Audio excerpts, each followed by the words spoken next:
Ya Əli mədəd dedim, kimlər necə başa düşdülər? Əzizlərim, buna diqqət edək. Xüsusən əziz qardaşım, buna diqqət elə.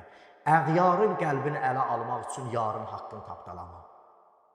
Son zamanlar daha çox gündəmə gələn və bir mövzu ki, möminləri narahat edib. O da bundan ibarətdir ki, görəsən biz bu illərdə ya Əli mədəd demişik, ya Hüseyn demişik. Görən bu sözlərin ümumiyyətcə bu zamana qədər bizdən Allah necə qəbul edib, ya bizi bütpərəst kimi, müşrik kimi görüb. Ki, bu sözlər son zamanlar çox gündəmdədir, son zamanlar lazımsız mövzular gedir. Mən də özümə borc bilirəm o qardaşımız ki, bu barədə danışıb, bu qardaşımıza buradan bir müraciət eləyən və məqsədim də tək o qardaş deyil, ümumi bu axır günlərdə olan müraciətlərdir. Baxın, neçə dənə mətləb istəyirəm Qur'an-ı Kərimdən təbərrükən ərz eləyəm. Allah Müteal Nisa surəsinin 64-cü ayəsində Peyğəmbərin barəsində, cəmaatın Peyğəmbərin huzuruna gəlməyi barəsində, yəni günahkarların barəsində bir mətləb buyurur. Allah Müteal bu mübarək surənin, Nisa surəsinin 64-cü ayəsində buyurur ki, وَمَا أَرْسَلْنَا مِنْ رَسُولٍ إِلَّا لِيُطَاعَ بِإِذْنِ اللّٰهِ Biz elə bir Peyğəmbər göndərmədik, yəni bundan başqa məqsədə göndərməmişik ki, neyniyəsiz? Bu cəmaat da ona itaət eləsin. İki dənə mətləb ki, bu ayədə özünə yer alıb.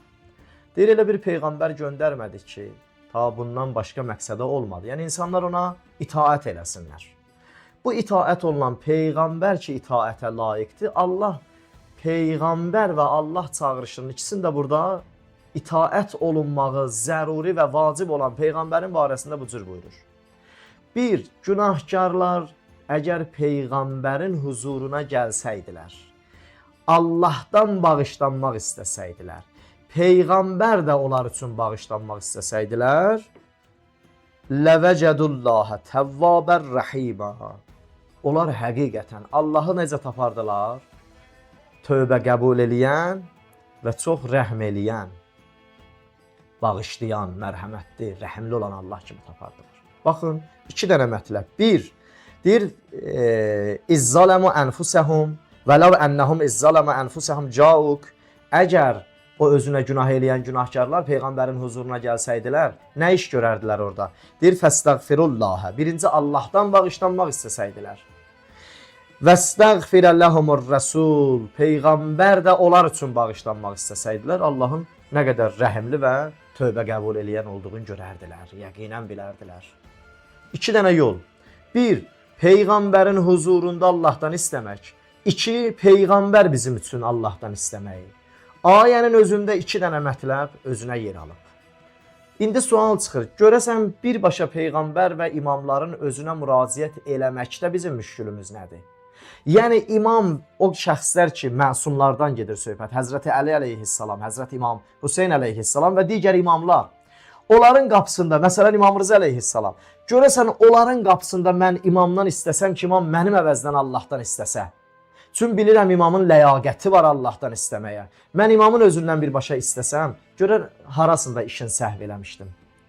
Biz bir evimizdə uşağımızın qüdrətinə qail olduğumuz qədər imamətin qüdrətinə qail deyilik. Gündə neçə dəfə uşağı insan, valideyn uşağı əmr eləyir ora-bura. Onu mənə gətir, onu apar, onu ver, onu al. Bəyən bu müraciətlərdə bir uşağın qüdrətinə qail olduğumuz qədər imamətin qüdrətinə qail deyilik. Yəni imamın bu qüdrəti yoxdur. Biz düşünürük ki, imam bizim üçün istəyə bilməz. Mən imamın özündən birbaşa istəsəm. Təbərrükə mən istəyirəm onun da barəsində bir dənə ayə oxuyam ki, əzizlərimiz bu ayəni çox eşidiblər. Ki, Həzrəti Süleymanın barəsində olan ayə. Ki, mən Nisa surəsinin 64-cü ayəsində bəhs həqiqətən çoxdur. İstəyirəm qısa olsun ki, əzizlərimiz bundan istifadə eləsinlər. Baxın, Həzrəti Süleyman ki, o Bulqeysin taxtın ki, istəyirdi huzuruna gətirələr, neçə yüz kilometrlərlə məsafəsi var idi. Orada Həzrət Süleyman deyəndə o taxtı mənim üçün kim gətirər? Baxın, Allah Müteal Nəml surəsinin 39-cu ayəsində buradan başlayır. Bu mövzunu 39-dan başlayır ki, Həzrət Süleyman dedi, o taxtı mənim üçün kim gətirər? Neçə fərsəxlik, neçə yüz kilometrlərlə məsafəsi olan bir taxtı kim gətirər? Qalə ifritun minəl cin ənə atikə bihi qəblə ən təqumə min məqamik. Çox maraqlısı budur ki, Allah Müteal burada İfrit adlı bir dənə cindən danışır. Deyir Həzrət Süleymana dedi ki, sən ki o Bulqeysin taxtını istəyirsən bu neçə 100 kilometrlərlə məsafəni. Bir dənə cin durdu dedi ki, ya Süleyman sən yerindən qalxmamış mən o taxtı sənin üçün gətirirəm. Baxın, məsələ də budur. Və inni aleyhi ləqəviyyun əmin. Özdə bu cin dedi ki, mənim bu işə qüdrətim var ha. Mən bu qüdrətə sahibəm ki, o neçə 100 kilometrlərlə olan bir taxtı Həzrət Süleyman sən yerindən qalxana qədər sənin huzuruna gətirəm. Görəsən bir imamın ifritdən olan, cindən olan bir ifrit qədər qüdrəti yoxdur. Yəni imam bir cinin Qur'an danışdığı sərihən barəsində dediyi o qüdrət ki o deyir və inni aleyhi ləqəviyyun əmin. Mənim özdə buna qüdrətim var ha, mən bu işi görəm. Həzrət Süleymana cəsarət eləyir bir cin. Deyir mənim buna qüdrətim var, sən yerindən durana qədər mən onu sənə gətirirəm. Görəsən Həzrəti Əlinin bir cinlərdən olan ifrit qədər qüdrəti yoxdur. Mən deyəm ki, imamdan yardım istəyəm, imam onu Allahdan mənə ala verə. Nəticədə bu hər şeyi verən Allahdır. Bu qüdrət Allahın qüdrətidir. Heç bir məsumun qapısında məsuma, peyğəmbərin qapısında, yəni peyğəmbərə müraciət eləyən heç kəs müstəqil peyğəmbər və imamı qüdrət sahibi bilmir. Qüdrət sahibi müstəqil Allahın özüdür. Biz bilirik bunların ləyaqəti var onu Allahdan almağa. Allah bunlara bu qədər qüdrət verib. İfrit əgər bir Həzrəti Süleyman ayağa durana qədər bunu gətirməyə qüdrəti varsa, görən Həzrəti Əli əleyhissalam boyda şəxsiyyətin belə bir qüdrəti yoxdur mənim hacətlərimi Allahdan ala verə. Allahın tövfiqi ilə dərhal o işi mənim üçün görə. Biz imamı ümumiyyətcə necə tanımışıq? Daşın, dəmirin altında olan cəsəd kimi. Yoxsa bunun barəsində Allah Müteal deyir ki, bunlar şəhiddirlər, Allahın yanındadılar. İndi Allah yanında olan adamın cindən olan bir ifrit qədər qüdrəti yoxdur. Hələ bu da bir məqamdır. Baxın, ifritin müqabilində Asif ibn Bərxiyənin Həzrət Süleymana dediyi sözə. Qaləlləzinə indəhu ilmun minəl kitab. Bir adam ki, kitab elmi onun yanında idi. Kitab elmindən xəbəri var idi. Bu nə dedi? Ənə atikə bihi qəblə ən yərtəddə iləyki tərfuk. Bu Həzrəti Süleyman Peyğəmbərin huzurunda oturan Asif ibn Bərxiyə bu cindən olan ifritə dedi ki, diyan, sənin o məqamın aşağıdır. Nəinki Həzrəti Süleyman yerdən durana qədər mən onu, bu taxtı bunun huzuruna gətirərəm. Həzrəti Süleyman göz qırpımında, gözün yumub açana qədər eləyə bilərəm, mən onu sənin huzuruna gətirəm. Həzrət Süleyman deyərdi ki, onda biz şirk eləyirik da. Niyə mən Allahdan istəmirəm o taxtı mənim üçün gətirsin? Niyə cindən olan ifrit deyir ki, sən durana qədər gətirirəm?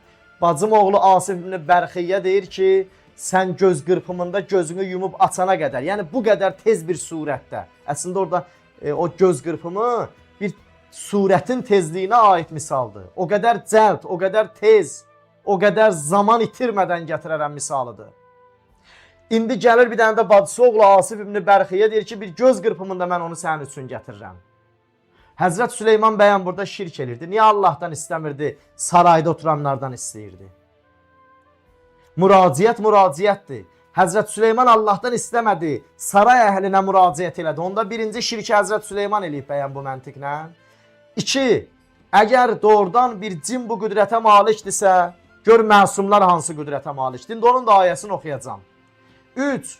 Kitab elmi yanında olan şəxsiyyət durdu dedi ki, Həzrət Süleyman, sənə uzun zaman deyir bu, bir mənada. Yerindən durmaq çoxdur, göz qırpımında onu sənin üçün gətirirəm. Həzrət Süleyman bu ayən, bu sözün müqabilində nə dedi? Fələmmə rəəhu müstəqirrən indah qal, haza min fazli Rabbi liyəbluvəni əşkuru əm əkfur. Baxın, İnan ki, bu ayələri adam oxuyanda dəhşətə gəlir ki, görəsən bizim əzizlərimiz bu ayələri oxuyanda nə cür başa düşüblər və ayənin harasından baxıblar, mövzuya hansı cəhətdən yanaşıblar. Həzrət Süleyman demədi biz şirk eləmişik, gəlin Allahdan bağışlanmaq diləyək. Həzrət Süleyman deyir ki, fələmmə rəəhu müstəqirrən indah. O zaman ki, Həzrət Süleyman istədiyin o müqabilində gördük, qal, haza min Rabbi fəzli, min fəzli Rabbi liyəbluvəni əşkuru əm əkfur. Həzrət Süleyman deyir, o zaman ki, istədiyin yanında gördü. Bunları görəndən sonra dedi ki, bu mənim Rəbbimdən mənə olan bir fəzlidir. İstəyir Allah məni liyəbluvəni, məni imtihan eləyə. əşkur əm əkfur. Mən bununla Allaha şükür eləyirəm ya küfr eləyirəm. Deyir, məni Allah imtihan elədi ha. Ki, yəni bu Allahın deyir, fəzlidir ya mənə. Mən müraciət elədim, mənim üçün bunu hazır elədilər. Həzrət Süleyman demir, ha, bu şirkdir. Deyir, bu bir dənə Allahın nə idi? Allahın həqiqətən bu bir dənə fəzlidir mənə. İstəyir mən bu neymətlərin müqabilində şükr eləyəm ya küfr eləyəm. Kim idi Asif ibn Bərxiyyə? Allah Müteal Quranda deyir ki, kitab elmi onun yanındaydı. Asif ibn Bərxiyyə ifritdən də daha çox qüdrətə malik idi. Kitab elmi onun yanındaydı. İndi baxın, Qur'an nazil olub, Peyğəmbər peyğəmbərliyə seçilib, Peyğəmbərə müxalif dəstə çıxıb, Allah Peyğəmbərin şahid olan, Peyğəmbərə dəstək olan, Peyğəmbərin işində kifayət edən şahidi misal çəkəndə görün kimi misal çəkir. Həmən bu Rəd surəsinin 43-cü ayəsində Allah Müteal Peyğəmbərin barəsində şəkk eləyənlərə bu cür deyir, inkar eləyənlərə. Deyir və yəqulul ləzinə kəfəru ləstə mursələn. Kafirlər deyir, Peyğəmbər sənə dedilər ki, sən mursəl deyilsən, sən Peyğəmbər deyilsən. Qul kəfə billahi şəhidən beyni və beynəkum və mən indəhu ilmul kitab. Peyğəmbərə dedi Peyğəmbər, olar ki sənə o kafirlər deyirlər, sən mursəl deyilsən, onların cavabında de, mənə sizlə öz aramda şahid olan, bəs eləyən, o kəslərin şəhadəti, şahidçiliyi kifayətdir ki, o Allahdır, bir də o kəsdir ki, kitab elmi onun yanındaydı. Bəyəm, əziz qardaşlarım, siz özünüz illərlə cəmaata təbliğ eləməmişsiniz ki, elmi kitab deyəndə o kəs ki, ayə deyir və mən indəhu ilmul kitab, kitab elmi ki, hamısı onun yanında idi. Bu Həzrəti Əli ibn Əbi Talib əleyhissalamdır. Biz yekdil hamı bunu qəbul eləyib ya eləməyib. Hələ biz bəhs eləmirik, bu kitab elmi kim idi? Hər halda bir kəs idi, da bu bir şəxs idi. Söhbət burada Allahdan getmir. Çünki deyir ki, qul kəfə billahi şəhidən beyni və beynəkum və mən indəhu ilmul kitab. Deyim, mənə kifayət eləyər, mənim şahidim olan bir Allahdır sizi ilə mənim aramda. Bir də o kəsdir ki, elmi kitab, kitab elminin həqiqəti onun yanındadır. Bu bir şəxs ki, kitab elminin həqiqəti onun yanındadır. Peyğəmbərə Allah şahid götürmək istəyəndə deyir, bunu götür. İndi Həzrəti Süleymanın yanında kitab elminə malik olan bir Asif ibn Bərxiyyə Həzrəti Süleyman istədiyi müraciətin müqabilində göz qırpımında Bulqeysin taxtı neçə 100 kilometrlərlə məsafəni zaman itirmədən Süleymana təqdim eləyir. Həzrət Süleyman deyir, bu Allahın mənə bir fəzlidir.